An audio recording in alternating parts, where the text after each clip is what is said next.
My father told me I was a disappointment, right in front of everyone, then toasted my brother like I never existed. And the worst part, I didn't even flinch. I had rehearsed this pain so many times in my head, it almost felt polite. But that night, something inside me cracked. Not with anger, with clarity. You can only be invisible for so long before you start questioning if you were ever real to begin with. Before I share my story, I want to know you are here with me.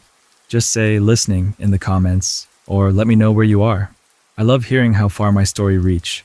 Sometimes, even the smallest connection can make a story feel heard. Thank you. And now, here's my story. My name is Lucas Manning. I'm 33, a financial strategist in New York, and for reasons I still can't quite explain, I found myself back in my parents' home outside Philadelphia. Not because I missed it, not because I wanted to be there, but because of an envelope that had been weighing down my coat pocket for the past 3 months. It was my father's birthday. Victor Manning, founder of the Manning Group, a man whose legacy was measured not in affection, but in assets. His birthday parties were less celebration and more spectacle. Polished, cold affairs lined with tailored suits and practiced smiles. The kind of night where everyone played their part at a table long enough to seat power, but never warmth. I wasn't there for the cake or the clinking of crystal. I wasn't there to play the prodigal son. I was there because something inside me needed an answer. And that answer might be sealed inside the envelope, cutting into my ribs as I sat at the far end of the table, a ghost in my own lineage. Everyone had a place in this family portrait. Everyone but me. Grant, the oldest, broad-shouldered, polished, unshakably competent. The kind of man who made decisions with the same ease he shook hands. He ran the Boston branch of the family's real estate empire, and was frequently referred to by my father as the future of the Manning name. May, the youngest, bright-eyed, effortlessly social, the peacemaker. She had a way of making everyone feel seen, heard, appreciated. Even my father admired her, which said a lot. And then there was me, the middle one, the one with degrees from Columbia and a career managing assets bigger than our entire family portfolio.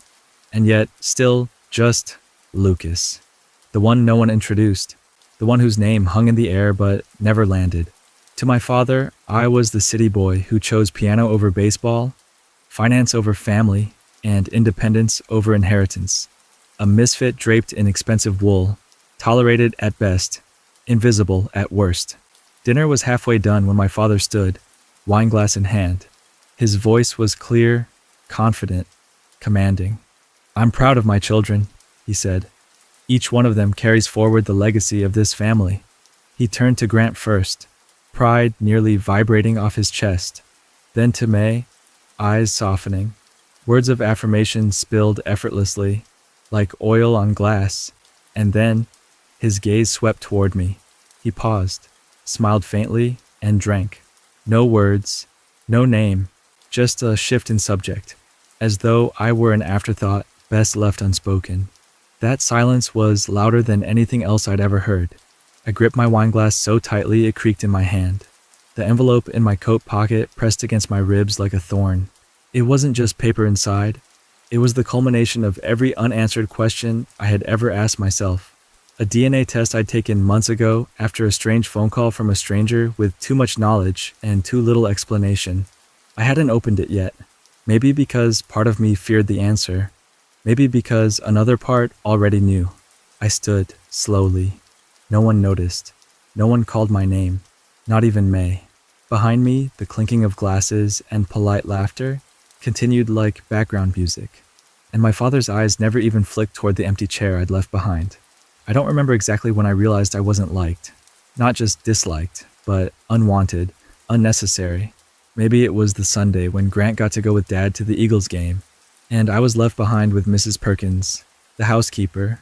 Or maybe it was when I started playing piano, and my father said, "Real men don't sit behind keyboards unless they're coding or trading." He never hit me. He never yelled. But everything about his silence screamed, "You're not what I ordered." I remember the only time he came to one of my milestones, my high school graduation. I was wearing the rented cap and gown, shaking hands with the principal, smiling like it mattered. Afterward, he pulled me aside and said, "Take that thing off. It's just a private school. Don't parade around like it's something to brag about." I took it off, quietly, but something cracked inside me that day, and it never healed right. One afternoon, not long after I'd started college, I overheard a conversation between my mother and my aunt. They didn't know I was there. "It's not Lucas's fault," my mother whispered. "It's the past's." My stomach twisted. Later, I asked her what she meant. She smiled, placed a gentle hand on mine, and said, "You think too much. We were just reminiscing." But her smile never touched her eyes, and her hand, though warm, never held mine tightly. Since then, the questions never stopped. Was I a mistake? Was I an echo of something no one wanted to remember? My mother, Angela, was always soft-spoken. She never raised her voice. She made banana bread when I cried and pressed her palm to my back when I came home late. But she never stood up for me. Not once. Not when my father dismissed me. Not when he excluded me. She was the kind of mother who would place her hand on your shoulder just before you fell, but never pull you back. Over time, I stopped expecting the fall to be caught. And yet, she was the only person I still visited when I came home. Because even a soft ghost is better than no one at all. So, no, my father didn't need to say, "I don't love you." He never had to, because he never once gave me a reason to believe otherwise. And that envelope, it's still in my coat pocket. A silent witness, a possible sentence. I haven't opened it, but I know, I feel it in my bones, that the time is coming. There was a time, not too long ago, when I thought I might finally be seen, maybe even accepted. I had just been promoted to lead financial analyst at a top-tier firm in New York. 7 years of grinding, proving myself to people who never knew my name and didn't care about my pedigree, only results. And I delivered. And when I did, I bought a car. Not just any car, a black SUV, the exact make and model my father once called a real man's car. I had it shipped to the house in Philadelphia. Included a small card, just one line. "I hope this makes you proud." A week passed, nothing. No message, no call. Not even a nod through May. Silence. Then my mother texted me. "Your father put the car in the garage. He said, well, it's nice enough." That was it. I swallowed the sting. Told myself silence was better than rejection. At least he didn't return it. At least he kept it. That counted for something, didn't it? But the illusion didn't last long. A few weekends later, I visited home. Unannounced. I walked through the backyard and heard my father laughing with a few of his old business buddies. Scotch in hand, posture relaxed, like he actually enjoyed being alive. Someone pointed to the SUV parked outside the garage. My father chuckled. "Oh, that? A gift from one of our partners. Guess they're trying to sweeten the next round of talks." He didn't flinch, didn't hesitate. He wore the lie like a favorite tie. Not even a passing mention that it came from his son. I didn't step in. I didn't say a word. I just stood behind the hedge like a stranger eavesdropping on a life I wasn't welcome in. Later that night, May tried to defend him. "He's not great at expressing things," she said. "But I swear he liked it. He just doesn't know how to show it." But that wasn't true. I'd seen him express pride, love, joy, all of it. Just never for me. And I was starting to understand why. It started with a curiosity, nothing more. A trend in our industry. Ancestry kits, DNA tests, genetic heritage breakdowns.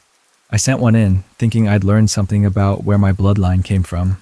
When the results arrived weeks later, I saw a sentence that changed everything. No direct paternal match found with the listed father. I didn't panic. I didn't cry. I just stared at the screen as the walls of my life quietly rearranged themselves.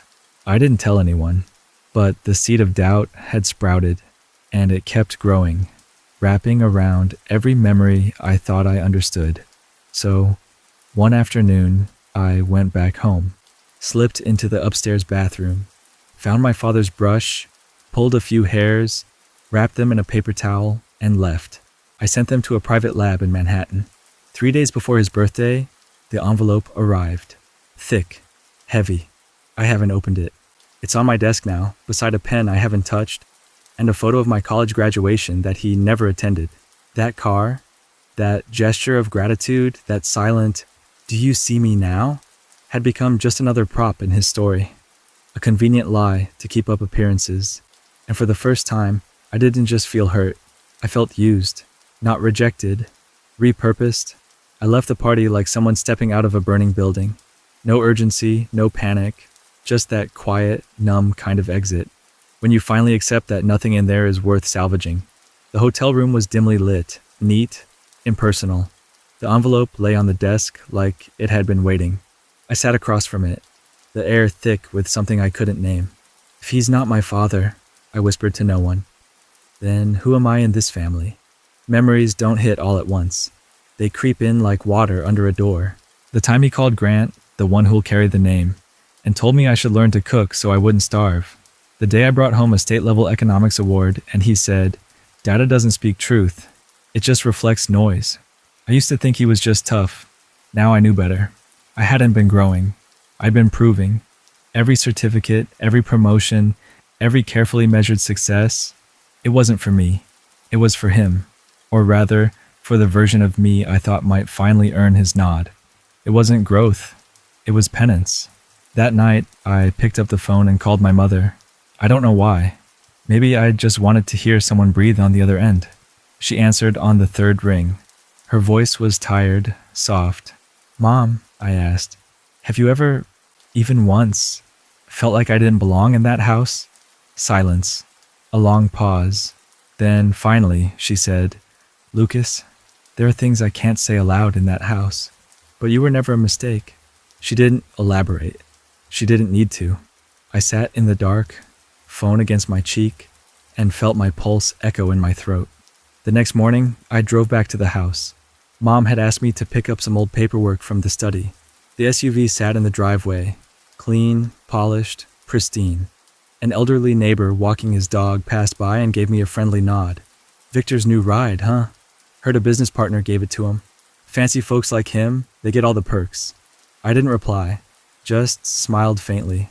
My tongue pressed against the roof of my mouth, holding back whatever it was that wanted to come out. Later I found May in the kitchen. She was peeling apples, like she always did when she was avoiding something. "I heard what he said," I told her. She flinched. "He didn't mean anything by it," she murmured. "It's just easier for him to explain it that way. You know how Dad is." "No," I said. "I really don't. Because this wasn't about emotional restraint anymore. This was deliberate, calculated, erasure." As I walked past his office, I heard his voice through the slightly open door. "Lucas," he said into the phone. "He doesn't understand what real value is.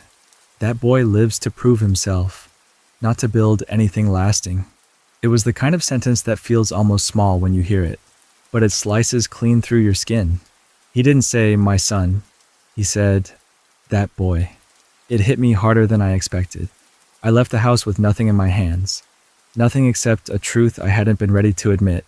Maybe I didn't need to open the envelope.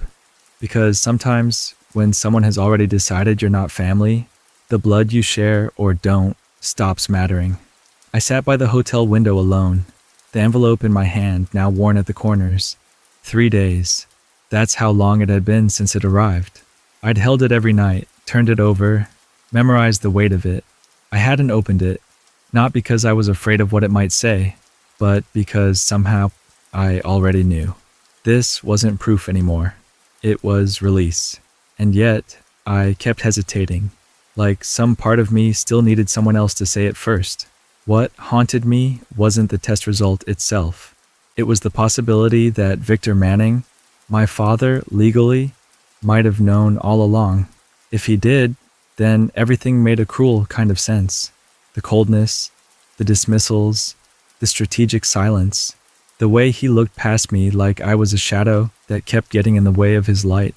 I thought back to all the times he could have said something, anything, that resembled affection. He never did, not once. And if he'd known from the start that I wasn't his, then none of it had been accidental. It hadn't been indifference. It had been a choice. And I was the casualty of that choice. I needed to talk to someone. I called Grant. We met at his office. Glass walls, leather chairs, the scent of expensive cologne, and success. He sat across from me, hands folded, waiting. I danced around the question until I finally asked, "Did you ever notice anything off about the way Dad treated me?" Grant didn't blink.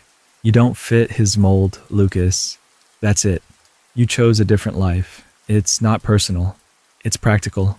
His tone was clipped, professional, like he was analyzing a stock portfolio, not his own brother's emotional scars.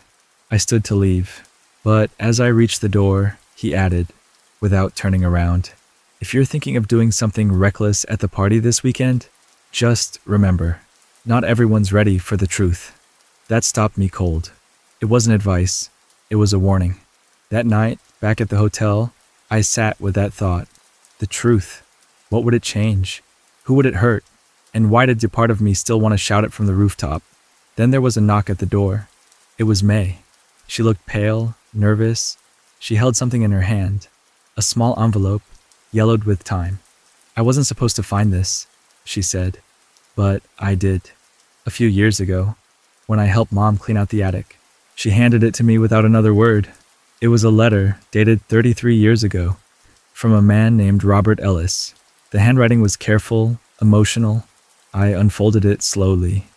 "If you are pregnant, I will take responsibility. Even if we can't be together, I want you to know I'll do what I can. Just don't let the boy grow up thinking he doesn't belong." Ohio State, Engineering Department.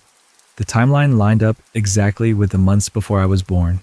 I stared at the paper as if it might suddenly rewrite itself. It didn't. It just sat there, raw and undeniable. I didn't cry, I didn't shout, I just felt still. Not broken, not even betrayed. Just confirmed. I looked out the window again, but the city didn't look the same anymore. The lights were colder, the streets more distant. I had always thought I was the family's failure, the disappointment, but I was never a failure. I was a deletion, a mistake someone tried to erase without making a sound. Victor didn't just tolerate me, he eliminated me, inch by inch, from every family memory he could control. Not by saying I didn't belong, but by never saying I did. And now I knew. I didn't need DNA results to tell me anymore. I had the letter. I had the years of silence. And I had a father, just not the one I grew up with, but most of all, I had the truth. And sometimes, that's heavier than any lie. 2 days before the big party, I sat in a quiet corner of a small cafe in Philadelphia, the kind of place where time feels slower, and memories find you whether you want them to or not. My coffee had gone cold. I wasn't drinking it, just holding it, like a prop in a scene I'd played too many times. I kept thinking back to a family meeting 10 years ago. We were all gathered in the grand dining room of the Manning estate. The air was thick with pride and expectation. That was the day Victor Manning, my father, stood up before everyone and made his declaration. "When I turn 65, the entire Manning Corporation will be transferred to Grant." Applause erupted. May smiled politely. Grant looked humbled but triumphant. And me? I was at the peak of my career then, freshly featured in the Wall Street Journal for a piece on emerging financial strategies. And yet, I wasn't mentioned. Not even in passing. Like I didn't exist. That memory felt sharper than ever now. Later that day, I went to visit Mr. Harris, our family's longtime attorney. A stoic man with decades behind him, he had handled every contract, every trust, every secret. I asked him directly about the will, about my place in it. He didn't answer. Not really. Instead, as I stood to leave, he simply said, "Some things are written not to be fair, but to preserve order." Those words stayed with me. Order. That was what the Manning name had always been about.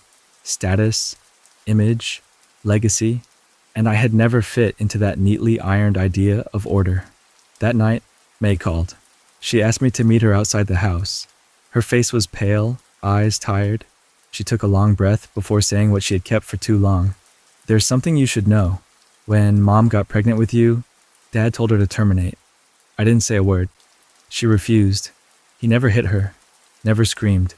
But from that day on, The silence began, and it never ended. I felt like the air around me had collapsed. Every cold glance, every passive dismissal, every moment I thought I wasn't enough. It had never been about my grades, my career, or my attitude. It had been about my existence. I was allowed to live, but not allowed to belong. Every time he looked at me, he didn't see a son. He saw a deviation, a threat to the narrative he'd built. The next morning, I opened my laptop, and there it was, an email from an unfamiliar address, Robert Ellis. The subject line was simple, "If you want to meet." The body of the message was even simpler. "Lucas, I don't want to intrude on your life. If you'd ever like to talk, I'm willing to come to New York next week, but I understand if you don't. I just wanted to offer you the choice. No grand declarations, no attempts at emotional redemption, just respect." A tone I had never received from the man who raised me. And that was what broke me the most. I didn't know which part hurt more. That a stranger could write me with more kindness than my own father had managed in 33 years. Or that everything I'd fought so hard to preserve, the name, the legacy, the illusion, had never included me to begin with. I had been defending a kingdom that never considered me royalty. I looked at the letter from Robert again, then at the DNA report, then at the old letter May had given me. Each one was a blade, slicing away the version of myself I'd worked so hard to hold together. There was no room left for doubt. The only question now was, what was I going to do at that party? In front of the family who had always treated me like a ghost in their photographs. Would I stay silent? Or would I finally make myself seen, knowing full well there would be no going back? Whatever choice I made, it would define everything that came next. I came back to the house the night before the party. The kitchen still looked like it did when I was a kid. Same wooden cabinets, same yellow tiles. But the dining table had grown longer, colder. The five of us sat apart, with 33 years of silence stretched between every chair. Dinner started with the usual formalities. Dad asked Grant about his recent acquisition in Chicago, then turned to May and inquired about her charity fundraiser. His voice was warm, familiar, the way it always was with them. Then he turned to me. The smile didn't reach his eyes. "So, is Wall Street still selling dreams dressed as numbers?" I smiled back, tight-lipped. That was his favorite dig. Ever since I first got into finance, he called it bubble blowing for smartasses. It used to sting. Now, it just echoed. Then something unexpected happened. Mom spoke. "Lucas was just appointed to the Strategic Advisory Board at Morgan Lincoln," she said, voice steady. "He's the youngest member they've ever had." The room fell silent for a beat. I didn't look up. I didn't need to. I could feel Dad's eyes, feel them calculating, deciding how to spin this. He set down his utensils, gave a short nod, and muttered, "They'll let anyone in these days if they're trying to meet a diversity quota." Just like that, I felt myself disappear from the table. After dinner, I stepped out into the garden. The sky was bruised with clouds. Dad stood by the old fountain, holding a glass of wine. I approached him, no longer needing to pretend. "You knew I wasn't your biological son, didn't you?" He didn't flinch, didn't blink, just said, "I gave you my name." That's more than most would. Then he added, slow and deliberate, "If you plan to ruin tomorrow's party, know this, you won't just lose your father, you'll lose your name." My throat burned. Still, I asked him the one question that had haunted me my entire life.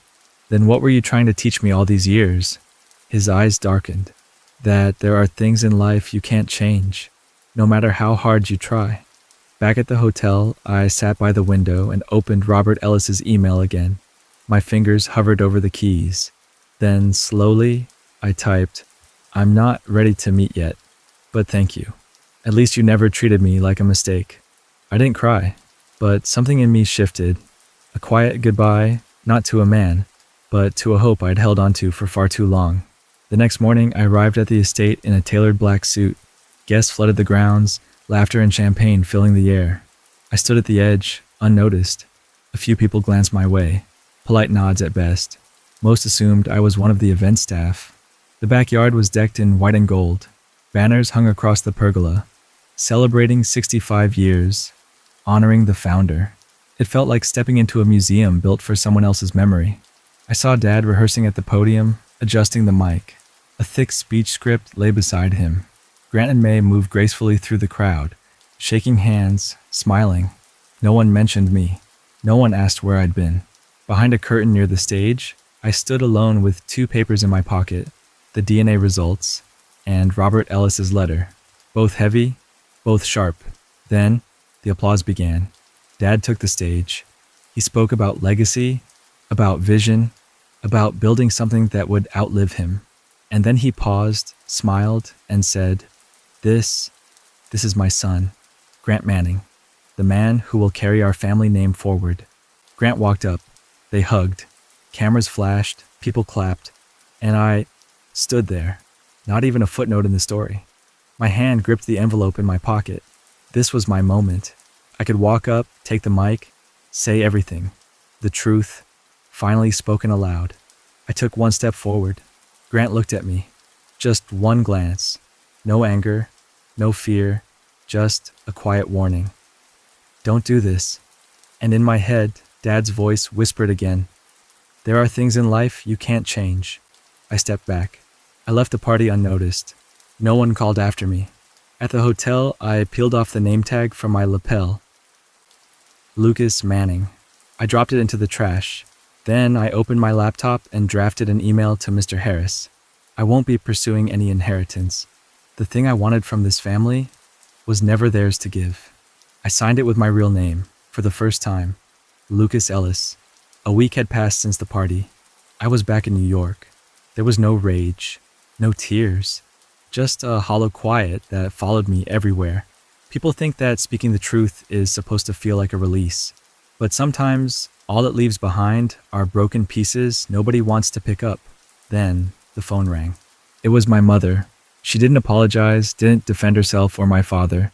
She just said, "Lucas, can you come home? Not to talk to your dad, just me."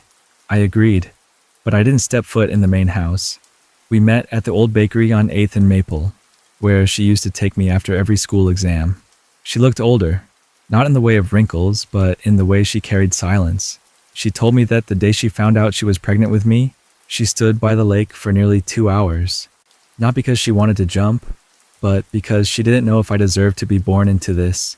And for the first time in my life, she cried. Not as my mother, not as someone's wife, but as a woman who once made a choice that cost her everything. That night, I returned to my apartment. There was a letter waiting from Robert Ellis, handwritten, no flowery language, no demands, just one line that stuck with me. "Lucas, you don't have to forgive anyone, but don't let them teach you how to carry pain." I folded the letter and sat in silence. I couldn't tell if I felt lighter or just undone. He wasn't trying to save me. He was giving me permission to stop pretending I didn't bleed. A few days later, I visited my grandfather's grave.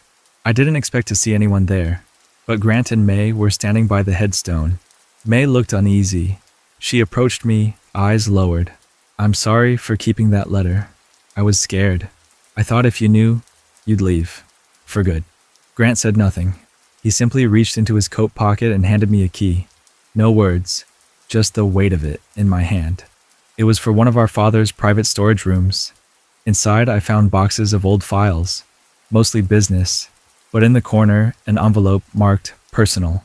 Inside were letters, dozens of them, all addressed to me, none ever sent. One, half finished, read, "If I die before I can fix what I've done, I hope Lucas understands. I was more of a coward than a bad father." I sat on the floor for hours, the envelope in my lap. No apology could change what had been lost, but cowardice, in its own way, is a confession. It means he knew. He just wasn't brave enough to face it. It was a crisp fall morning when I decided to drive to Ohio. The leaves were beginning to turn, and the sky had that pale blue stretch that made everything feel quieter. I wasn't looking for a father. I just wanted to know I hadn't begun my life as someone's denial. In my coat pocket was a letter I'd once written to Victor. Never sent. It had one line. "You had a choice. You didn't choose me." Halfway to Columbus, I stopped at a rest area, lit the letter on fire under a maple tree, and watched it curl into nothing. I didn't need him to choose me anymore. I had already chosen myself. Before arriving, I detoured past my old high school. The place still smelled of old textbooks and polished linoleum. Mrs. Kellerman, my literature teacher, was walking toward the front door when she saw me. She smiled. "You've always reminded me of your mother more than anyone." It was such a simple thing to say, but it hit somewhere deep.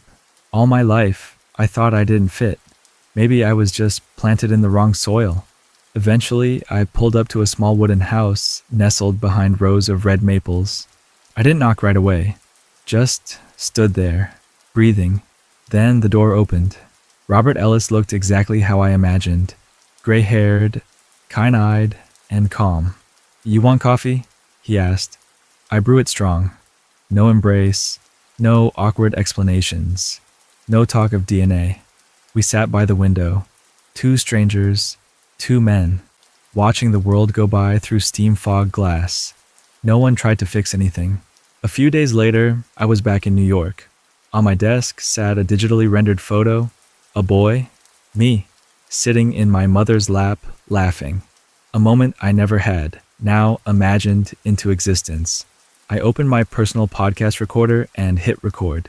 If you've ever wondered whether you're worthy of love, let me tell you this. You don't need anyone's permission.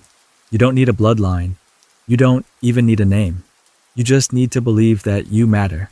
And then write your own story. I paused. Then I ended the recording. No longer Lucas Manning. Just Lucas. That's all I have for now. Thank you for staying with me through every word, every pause, and every moment of silence I've carried for years. If you've ever felt like love came with conditions, or that your worth had to be proven just to be seen, if you've ever stood in a room full of people and still felt invisible, or maybe you haven't lived it, but you understand it, you've witnessed it, or your heart simply knows how this pain might feel, just comment yes below. Sometimes that's all it takes to say, "I hear you. I've been there. You're not alone." And if you feel like sharing your own story, please do. Or just sit with mine. Both are more than enough. I'll be here, and so will others. Because in this little corner of the world, maybe our stories broken, quiet, unfinished, finally have a place to belong. Until next time, take care of yourself. And don't forget, healing doesn't always look loud, but it always begins with listening.